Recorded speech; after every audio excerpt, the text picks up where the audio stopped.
भाजपा शिवसेना यांची युती आता फिसकटलेली आहे। दोन्ही पक्षांनी आपले उमेदवार जाहीर करायला सुरुवात केलेली आहे। महाविकास आघाडी तरी होईल का याकडे सर्वांचं लक्ष लागलेलं असतानाच आता राष्ट्रवादी काँग्रेस शरद पवार गटाने आपले उमेदवार जाहीर करून महाविकास आघाडीमध्ये आता मिठाचा खडा टाकलेला दिसतोय। म्हणजे महाविकास आघाडी होईल की नाही अशी शंका निर्माण झालेली आहे।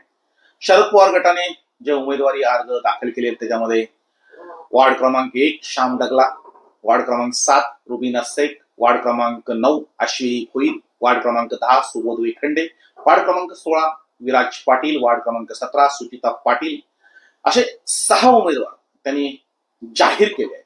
आणि त्याच्यामुळे आता उबाठा काँग्रेस, राष्ट्रवादी काँग्रेस आणि मनसे यांची जी महाविकास आघाडी होणार होती ती होईल की नाही याबाबत शंका व्यक्त करण्यात येत आहे। म्हणजे आता सर्व पक्ष हे स्वतंत्रपणे आपल्या निवडणुका